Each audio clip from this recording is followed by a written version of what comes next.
Hi and welcome, my name is Sarb Johal and welcome to my channel. Today in this episode I am talking about sleep paralysis. What is it? So join me in my conversation with Professor Brian Sharpless of the American School of Professional Psychology at Argosy University, Washington DC in the USA. And we talk about his recent work on understanding and developing treatment recommendations for sleep paralysis, which is surprisingly common but little understood. I start with asking Brian how he became interested in this in the first place. Yeah, it kind of happened by chance. I mean, being a skeptic, if you look at the history of skeptics, we oftentimes look at a lot of interesting things. So when I was a little kid, I was really interested in some paranormal things. And as I grew up and went to university, I started studying more, hard-edge science things, so I studied anxiety disorders, but I was always fascinated by trying to figure out why people believe strange things. So when I was on postdoc, it was in Philadelphia, and it was on a panic disorder study. And so at the time, a lot of people believed that sleep paralysis, which is what we'll be talking about today, really might be much more common in people that have panic disorder and in people that are of African descent. So being in West Philadelphia, I had a lot of folks that had panic disorder and were also black. So I worked up a measure and started trying to see if how sleep paralysis manifested in people and how it also impacted on their lives, if at all. And just to kind of, jump back a bit, sleep paralysis is thought to be one of the naturalistic explanations for some strange beliefs, like beliefs that you might be visited by a demon, or that you might have seen a ghost, or that you might have even been abducted by aliens in your bedroom. So I thought it was a nice way to verge my interest in psychology with some of my younger interests. So you explained and touched a little bit there about what sleep paralysis is sometimes which explanations come with sleep paralysis. So maybe we can just describe what people have told you their experience of sleep paralysis is like. Yeah, absolutely. Well, just get down to a simple explanation. When you have sleep paralysis, you either are going to sleep or you're waking up and you find yourself unable to move. So it's not that it feels like it's hard to move, but your body is actually paralyzed. The only thing that you actually have some motor control over is your eyes, and you have partial control over your respiration. So it's a very scary experience if you're not expecting it. You're lying there on your back, and all of a sudden you wake up and you have conscious awareness and you can look around your room, but you can't move. So the interesting thing is that REM sleep activity is still going on, which explains the paralysis, but you also have dreams in about 80 to 90% of the cases. So you're having dreams while you're awake, which are essentially hallucinations because they're not there, but they look just as vivid as anything else that your listeners are looking at right now. And what's even more interesting is, whereas normal dreams are only scary around 30% of the time, sleep paralysis hallucinations are almost always scary. And they usually involve seeing scary things. So you might see human beings or non-human beings that are acting in threatening or malevolent ways. So back in the 80s, they started seeing sleep paralysis as potentially being a scientific way of understanding some of these more supernatural claims. So as far as going back to your original question about what people have told me, I've had people tell me they saw ghosts. One of the most common experiences is of seeing shadow people, which I hadn't actually heard of until I started doing research into this. But so shadow people are thought to be these either time travelers or interdimensional beings that for whatever reason they can't quite fully manifest where we are. So all we can see are these kind of matte black shadows, shadowy outlines. They might be wearing hats. They might have red eyes. And they're sometimes malevolent. They're sometimes neutral. They're sometimes they could just have as many motivations as any other person you meet. What's really fascinating is Stephen Hawking actually believes that they might actually be real. So when I was doing my most recent study, I started asking people what they actually saw, and a good chunk of them actually saw these shadow people. And then you've got all the classic ones. One of the scariest descriptions I ever had was a young woman who was around 21 who was paralyzed, and she woke up to a little vampire girl with blood coming out of her mouth, and this vampire girl was grabbing on her leg and screaming at her she was going to drag her to hell. So pretty scary stuff when you're waking up in the morning. It sounds very scary. And I'm wondering how many people listening to this are kind of nodding to themselves now, or recognizing an experience that they've had. I know personally, I think I've had one experience maybe about 4 or 5 years ago. It was a fairly benign experience, but I did have the experience of my eyes waking up and me wanting to move my arm or my leg and it not responding to my conscious call to move my arm or leg. And then me lying there trying to figure out what was going on. And because I'm a clinical psychologist, I'd had some exposure to the idea of sleep paralysis. And after a while of feeling quite scared and alarmed by this, I am wondering whether I'd had a stroke.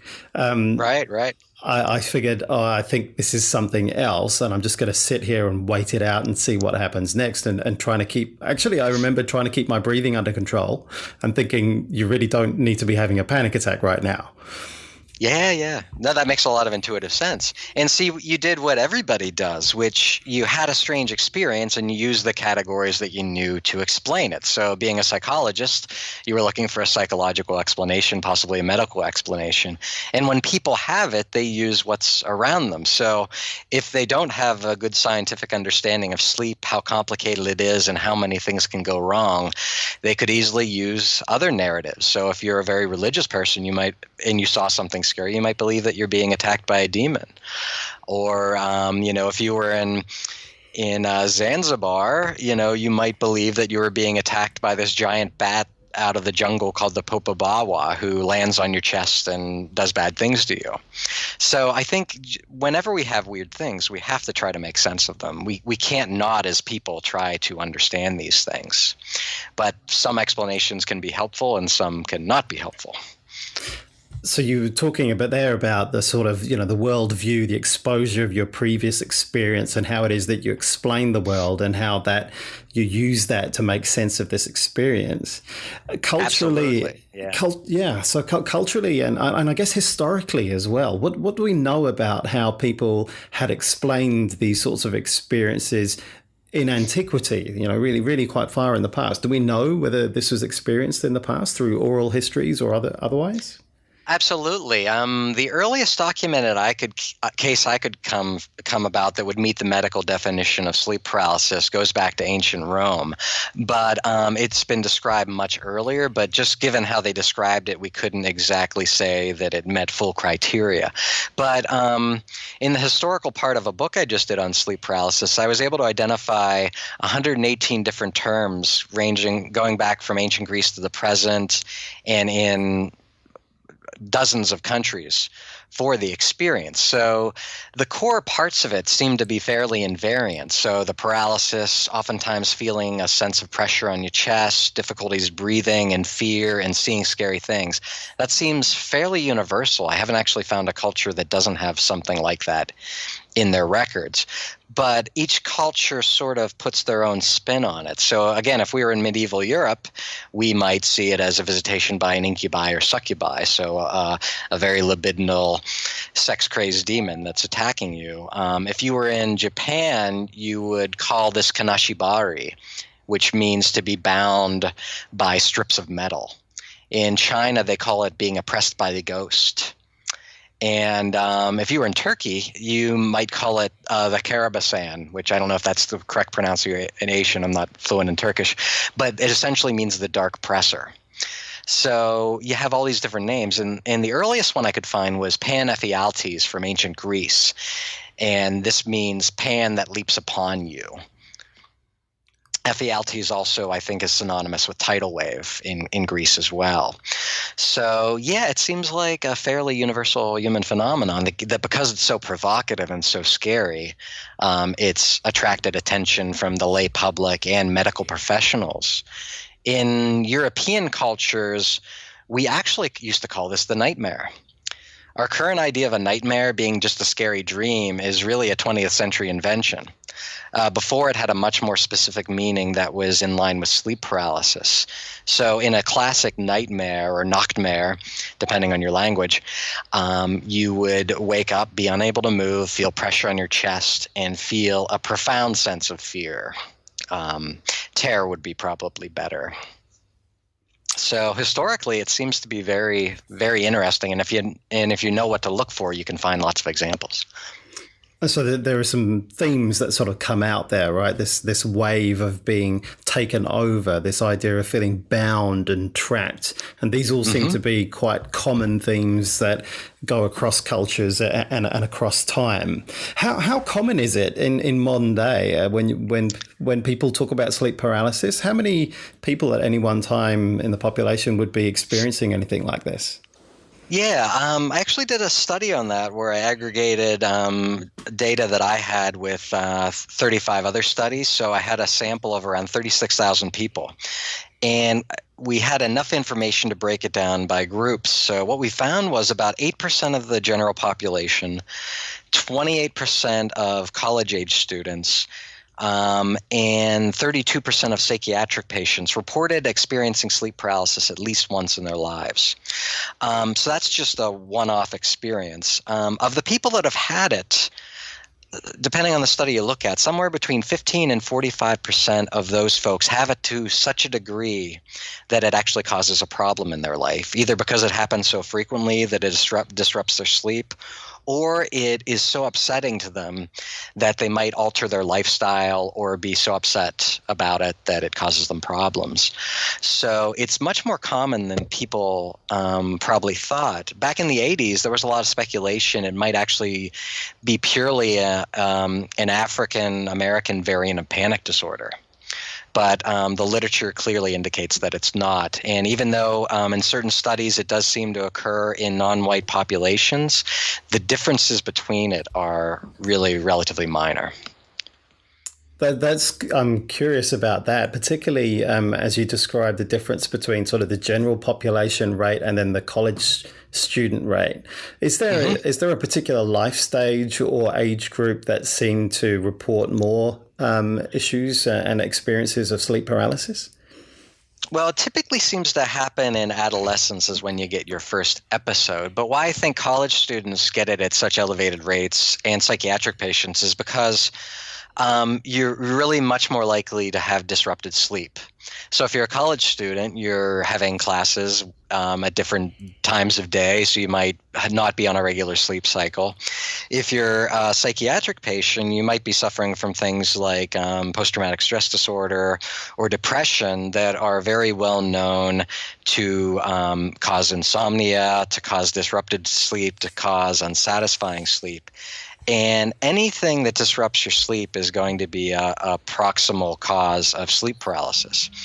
PTSD seems to go along with it pretty well. But if you do things like drink alcohol before bed, what happens is you might be able to get to sleep a little bit easier, but you're not getting the right kind of sleep. Alcohol actually suppresses REM sleep, so you get what's called REM rebound effect. So you're more likely to have intense dream activity at the end of the night, and thus you're more likely to make sleep paralysis happen. So if any of your listeners do suffer from sleep paralysis, very simple things you can do are just not drink before bed, not use caffeine before bed, and not sleep on your back. If you sleep on your back, that is the position you're most likely to experience these episodes. So that's really interesting. These are sorts of preventative measures to reduce the risk of you getting this sleep paralysis episode in the first place. Yep, very simple things to do. And also to just kind of do what you did, sort of try not to get upset, try to realize, oh, I'm having sleep paralysis. I'm not actually, that's not an extraterrestrial in my bedroom. I'm having hallucination that's fairly normative, and it'll pass in probably between 4 and 6 minutes at the most. Sure. Did you find any gender differences when you were looking at this data set? Did you see any differences between men and women?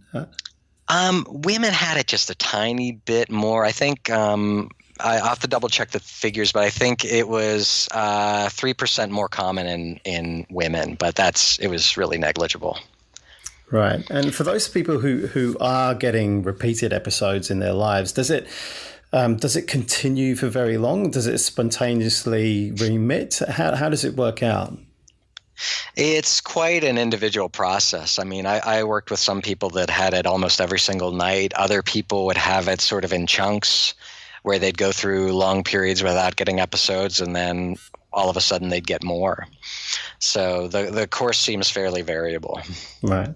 And as you were talking, I was sat there wondering, okay, so what if this person is in a relationship, say, for example, and they're sharing a bed with somebody else?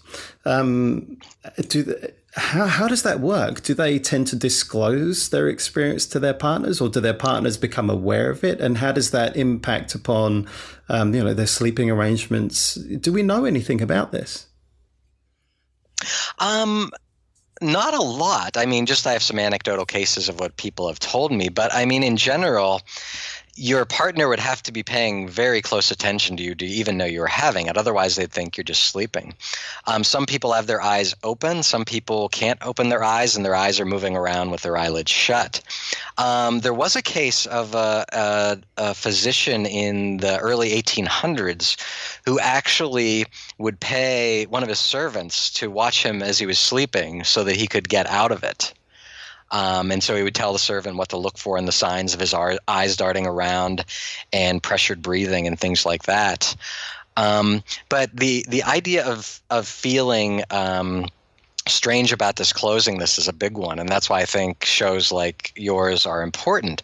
I can't tell you the number of people that I've studied that when I start asking them interview questions about sleep paralysis, they say to me, "Oh my God, you mean other people get this too?" So they think there's something either seriously wrong with them, or this might be the beginning stages of them going crazy. Because again, they're seeing their room just as they normally would, but they're seeing things in there that obviously aren't there. I had one woman who told me that she saw her room and there was a set of train tracks in them, and she saw a train going through her bedroom. So obviously these things aren't based in reality. And there are also reports in the literature of people with sleep paralysis actually being misdiagnosed as having a psychotic disorder like schizophrenia. And you can imagine how that – oh, sorry, go ahead. No, please go ahead. And you can imagine how that could be possible because you have a strange experience. You see something that isn't there that you're very upset about, and you tell your doctor, who may or may not be familiar with the phenomenon of sleep paralysis. And you're in acute distress, and the doctor is clearly able to see that you experienced something that wasn't real. I mean, if you reported train tracks in your bedroom, pretty improbable that you had that. So there are cases of that happening. That's exactly where my mind was going in terms of the differential diagnosis of this issue as opposed to something else, such as a psychotic episode. I was also wondering about, you've talked very much about visual phenomena, people seeing things or becoming aware of shadow people in this train tracks example. Mm-hmm. Can it show itself in other sensory ways, such as feeling or hearing? All the senses seem to be up for grabs. And sometimes you get that kind of uncanny sense that you're being watched, kind of like if you're in a big city walking around late at night down a dark alley, you feel the sense that there are malevolent eyes on you. They call this in the literature the sensed presence. And what a researcher in Canada named Alan Chain found was there seems to be a sequence such that when you wake up and you have sleep paralysis, the first thing you might notice is this sense presence. And what we think happens is your mind tries to organize this. So you start sensing something, and then you feel afraid, and your mind organizes it into a visual or auditory modality. So your brain's trying to make sense of it. So now you're seeing something. And then finally, if you're unlucky enough to have it go this far, you might actually start feeling it. So something might be on top of you, pulling at your clothes, physically or sexually assaulting you. And there's a strong historical record, going back even before we had any scientific understanding of sleep paralysis, that there's such a strong sexual component to some of these hallucinations, especially in women. It seems to be much more common. And you can see how this fits into demonic attacks as well as alien abductions. A classic alien abduction will involve, probing of various orifices and, a rape with instruments. So it's very fascinating. And you can imagine it's a very vulnerable position to be in when you do have this sort of conscious awareness or semi-conscious awareness, yet you feel paralyzed. You can just imagine how disturbing that can be for people.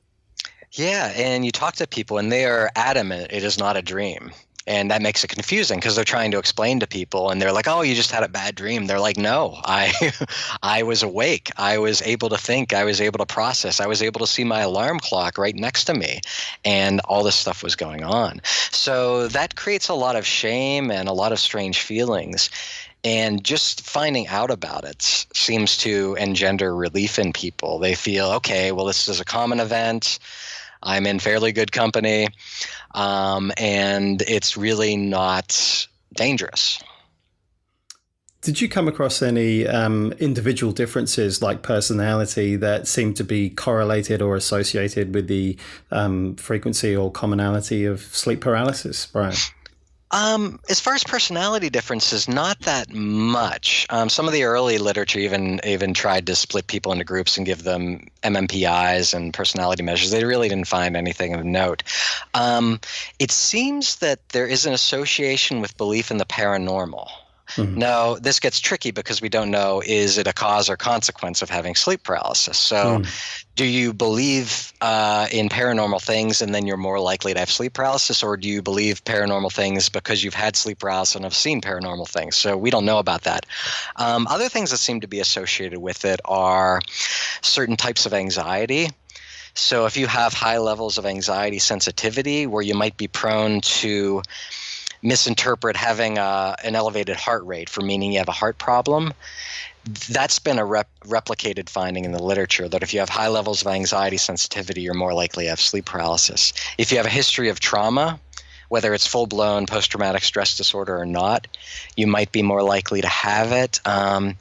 If you have a higher body mass index, you might be more likely to have it. And we think this might happen because if you have a lot of weight on your chest and you're sleeping on your back, you might be more likely to disrupt your sleep in the night and cause sleep paralysis. Let's see. Those are some of the big ones that we've been able to identify so far. Sure. So if people find themselves in the situation where they are having these sleep paralysis episodes, or they know people who perhaps are, what can be done about it? What are the effective treatments or interventions that seem to work in this situation? Yeah, well, one of the problems when you study weird disorders like I do, and I study a few of them, is that there's a perception that they're very rare and unusual, so they don't get a lot of attention. So there's actually no well-validated treatment for this yet. There are a number of promising things, but there's not been one randomized controlled trial on sleep paralysis. I think a lot of folks still believe that it's fairly rare and that it doesn't really have clinical impact. So we're starting to get a little bit of information about that, well, it's actually not that rare. And in about 15 to 45% of cases, it actually does engender clinical consequences. So there's some pharmacological options that seem promising, and we're talking about very small numbers of folks, like just individual case studies or maybe 3 to 5 people. But anything that sort of suppresses REM sleep, so the major antidepressants, the tricyclic antidepressants, the SSRIs, they seem to be effective because they sort of make REM sleep not really happen as much. As far as simple things people can do, like we talked about, not sleeping on your back, not drinking before bed, trying to reduce the general levels of stress in your life, and trying to get on a regular sleep schedule are very useful. I developed the first psychosocial treatment for this based on a cognitive behavioral model that I'm actually going to start piloting next month. So if you have any listeners in the Washington, D.C. area that would potentially want to get some free treatment, they can contact me. I'm very easy to find online. But so I developed an approach to help people develop better sleep hygiene, and also to prevent episodes from happening, and when they do have episodes, to try and get them out of it more quickly. And the way Sorry, carry on. And the way I developed it, I was trying to think, well, how do I, if when you're developing a treatment for the first time, it's very hard to know where to start. So I started asking people in my sample of subjects who had it. And I asked them, okay, well, what do you do to prevent it? And what do you do to try and disrupt it when it happens? And they had a lot of good ideas. And some of them, when we were aggregating the data, seemed to be more effective than others. So I started incorporating those things into the treatment. So one of the things that seemed to be useful was focusing on moving one little part of the body. So maybe your finger or one of your toes or your tongue. But a lot of the folks that reported sleep paralysis said that trying to do that as opposed to trying to move your whole body was more effective. Trying to calm down, trying to give yourself reassuring self-talk like it sounds like you might have done when you had your episode. Trying to relax seems to make the episodes last shorter periods of time. So little things like that, and it's a very quick treatment. It takes between 4 or 5 sessions to get through it. It's interesting, isn't it? Because I guess one of the things I'm thinking about as you're talking is that trying to establish that sense of agency, even if it's just, like you say, moving a small part of your body rather than the whole gross movement, or that's calming self-talk. And I'm thinking about the impact that may have on our experience of time as well. That experience of self-talk helps time to pass in a very different way, other than when you may be just kind of watching this thing happen and it feels like it's taking forever. Absolutely. I agree with you 100%. I honestly don't know whether trying to move your finger actually does get you out of the episode sooner, or whether it just serves to distract you from the scary things you're seeing and calm you down and make it less aversive. So I have no idea. And from a clinical perspective, I don't care. From a science perspective, I care, and that's a very interesting question. But yeah, fascinating stuff. So where next for you on this? Who should care about this research from your point of view? And what's the point of finding out more about sleep paralysis? Where does this go? Yeah, well, even going back to the study I was talking about that demonstrated how common it was, I think that when you demonstrate that a phenomenon that was perceived to be rare and maybe limited to certain groups of individuals, I think it's important when you find out that it's actually quite universal. And I think it has a lot of potential implications. I mean, if we talk clinically, we found that there's a not insignificant portion of folks who are actually troubled by this, troubled to the point that they might not even feel comfortable disclosing it to their medical or psychological caregiver.